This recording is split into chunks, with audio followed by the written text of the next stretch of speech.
Before we get started with the video, I want to announce a new partnership with Beautiful Halo, bringing you the latest in Marvel-themed apparel from Avengers Endgame to Avengers Infinity War and Tony Stark and Iron Man. There's also some new Spider-Man themed hoodies, such as Spider-Man Into the Spider-Verse and Spider-Gwen. For you DC Comics fans, there's Arrowverse, such as The Flash and Star Labs. There's also some awesome, crazy Venom designs as well. And then, of course, Thor and Loki. I love that Loki hoodie in the top left corner. And then for the latest in new heroes, Captain Marvel themed apparel as well. And don't forget, click the link in the description below to save 5 to 10% off of your order. Hey guys, MCU Collector here with another review. And this time, switching it up to DC. This is the DC Multiverse Signature Collection, The Penguin from Batman Returns. Now, this is a part of the DC Multiverse Signature Collection Wave 3.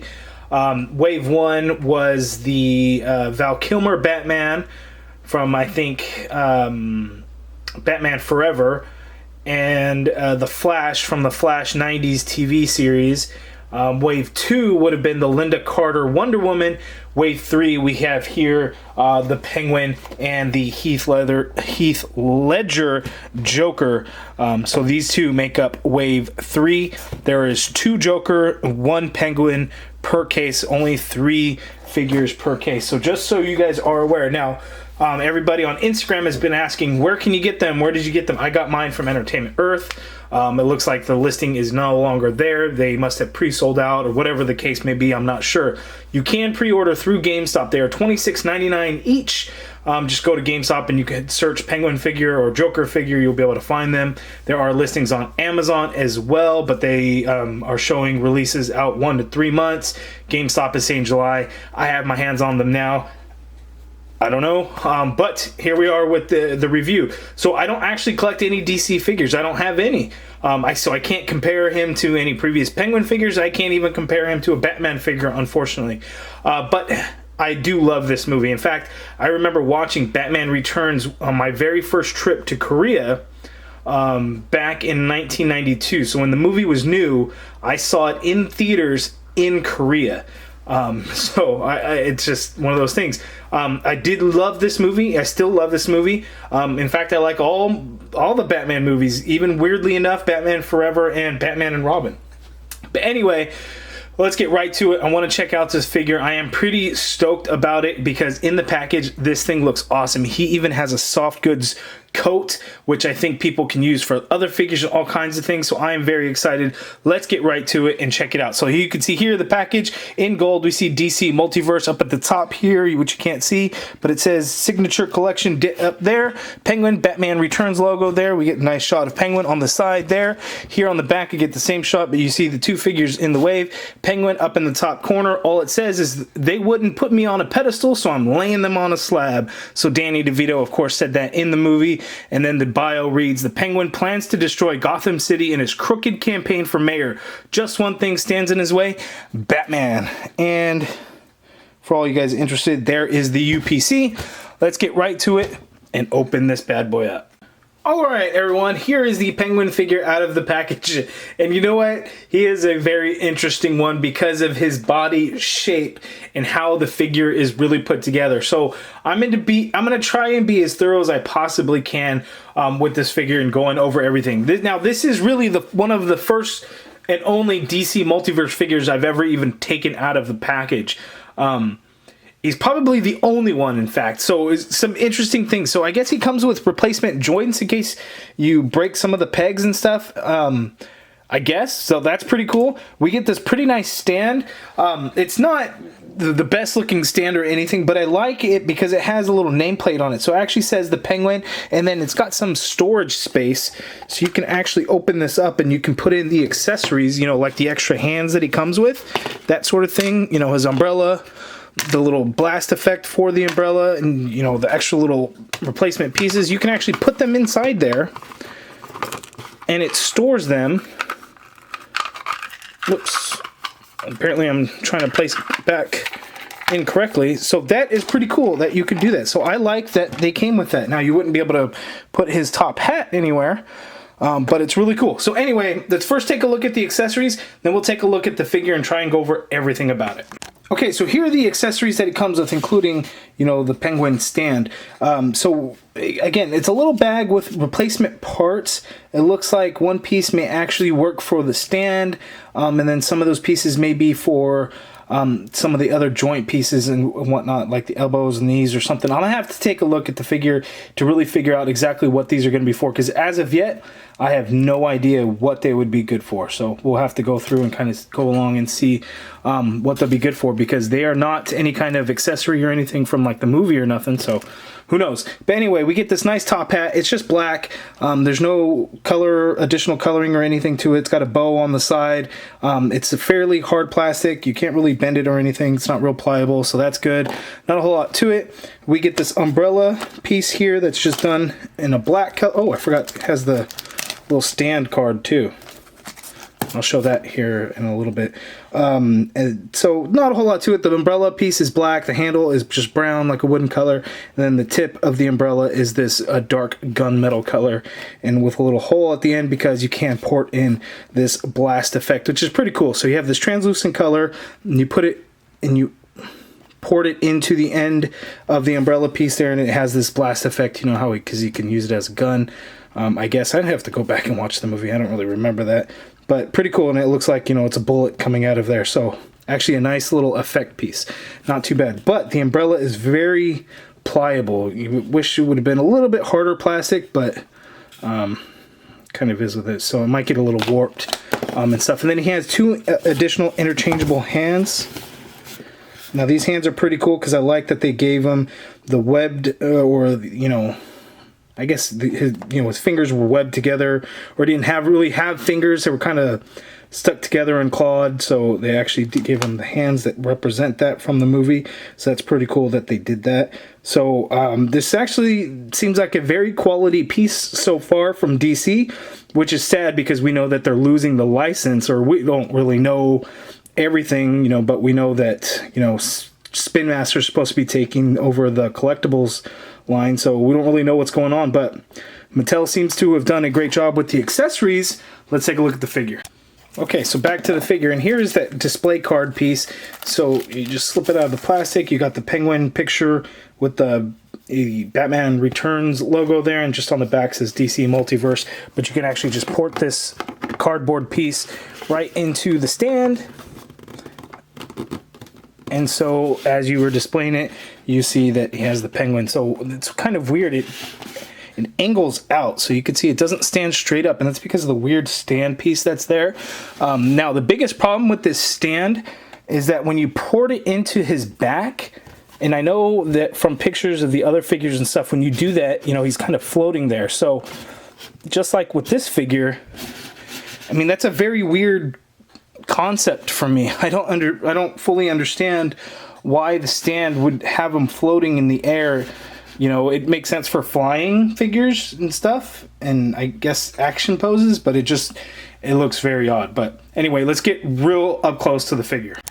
Okay, so this is about as close up as I can get with the penguin, and I think he looks pretty good. So the skin tone is actually pretty pale. I think he comes out a little bit more tan looking through the video, but it does look very good. Now, I do think it looks very much like Danny DeVito, and then you can see the side profile shot with the long nose, almost like a beak. I do think it looks really good. They have the dark, shadowy look around his eyes. You know, because that's, I guess, just how he was born. He was kind of born looking like a penguin. He had some deformities and stuff, so it's really good. It looks like you can actually see some black lines for like eyelashes and stuff in there. That's not gonna really come through. I can't really get in that close so you can see that, but pretty cool looking. You can see the hair is sculpted down here, you know, because most of him is bald, and I do think that looks really good. Now, the rest of the figure, you can see he has this cloth soft goods jacket on there, which looks pretty good. You have this vest on there that's kind of rubbery. I have yet to take this off. We'll be doing that as we go along here to see how this looks. He has this weird looking tie that's there that is not removable or anything. And then he just has these pants that are just, you know, sculpted black lines. There's not a whole lot of paint on the figure except for the head sculpt and then this tie.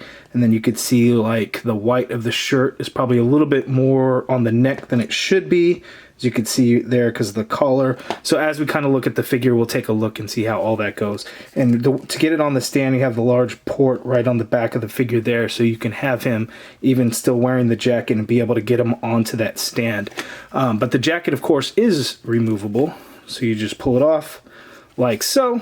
And you can see the back of the figure is just all black, and there's not a whole lot going on for the figure there. And there's a side profile shot of this thing. And a very interesting looking figure he is. So let's do some size comparisons and then we'll go over articulation. Okay, so let's measure out the penguin, and let's see. He stands at about 5 3/4 inches tall. So again, I don't have any Batman figures to actually compare him to.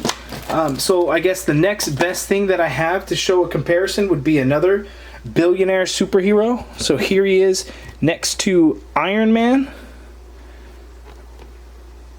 And you can see he is very, very short. As well he should be. So when I review the Joker, I'll put those two next to each other to kind of give you a better gauge as far as DC figures go. So it'll be pretty interesting. So let's get right to it and check out the articulation. Okay, so as far as the articulation, so you can get the head to go down slightly, not really a whole lot. It's not going to go back because of the sculpted hair piece. That's definitely going to stop any motion there, but you can look side to side.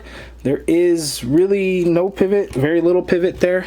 The arms go up that far, and you can see there's a big old shoulder joint there. You can get a full rotation in there. There is a single jointed elbow with the swivel at the elbow, so you're only going to get that much of a bend, so just about 90 degrees. And I'm not sure if this is supposed to be on the figure, but it looks like I got some blue paint or shading kind of throughout the sleeve.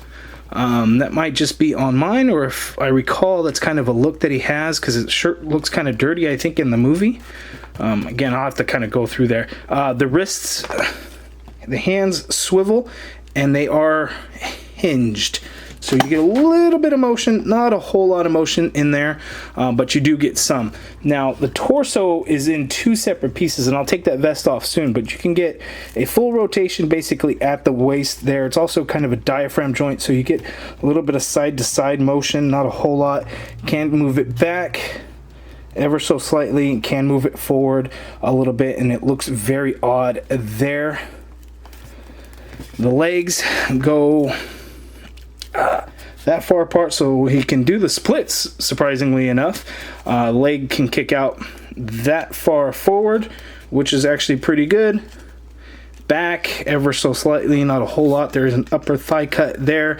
You get a single jointed knee and a swivel at the knee, and it's a very weird knee joint because it keeps the pant completely straight, so it has a very subtle weird bend to it, which is kind of odd there. Now the feet have a tiny hinge, so you're not going to get a lot of motion in there, and it seems to be pivoted, but you don't get a lot of motion because of the cuff of the pant leg, so you're not going to get a whole lot of motion there, and because of that, it's kind of hard to get him to stand. Now he's fallen over for me quite a few times, so you do want to be mindful of that. And then looking at the figure, you cannot actually remove the vest. Or actually you can, so let's try and pop that off as we go through this process. And I don't know if the head wants to come off.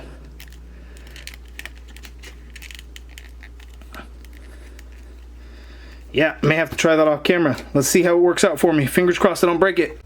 Okay, so you can get the vest off, and I'm not sure if you can pop that head off or not. I didn't want to chance it. You know, I was trying to pull it off, and then looking at it, it doesn't look like a standard ball joint in there to hold the head in place, so I didn't want to pop it off. So there is a way to work the vest to be able to get it off. Basically, I just kind of shoved some of the hair pieces up under the vest, turned his head completely around, and I was able to put his arms out and stretch it and get it off.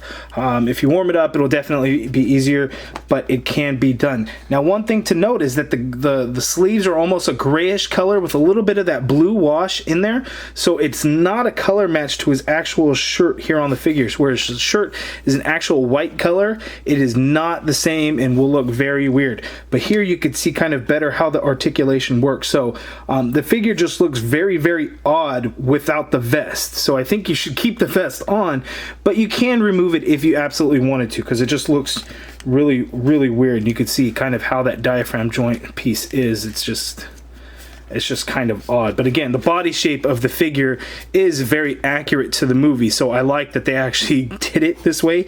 Even though it looks very odd, it is very faithful to the Penguin in the movie, so I do like that about it. So let's go through and kind of see him with the accessories and things like that. Let me get that vest back on him. Okay, so I wanted to show you guys in switching out the hands, so you could just pop them off, similar to like a Marvel Legends figure.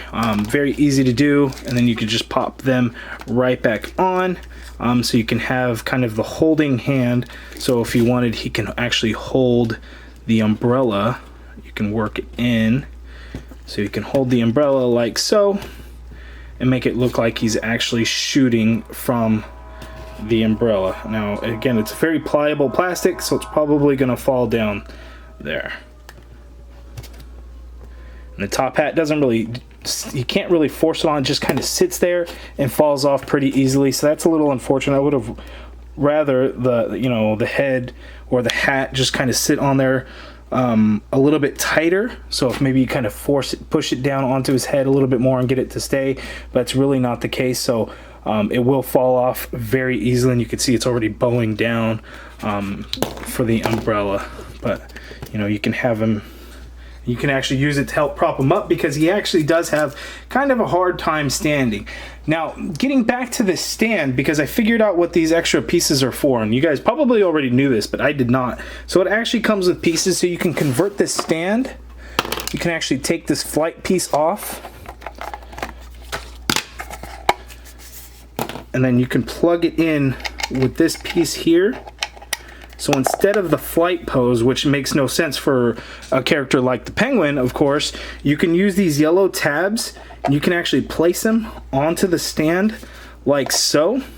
And then what you're going to do is you're actually going to use the holes on the bottom of the feet, the peg holes, so you can use the stand to prop up Penguin so he doesn't actually fall down. So now this stand works great for the Penguin. Now I really like the way that looks, so I'm actually going to keep it just like that, because I think that looks amazing. I might throw on his coat or do something like that, but that looks really good. So I actually like the way that stand looks. But there's my review. So first time with a DC Multiverse figure, it's thrown me off quite a bit. I'm trying to be a little bit more organized for the Joker.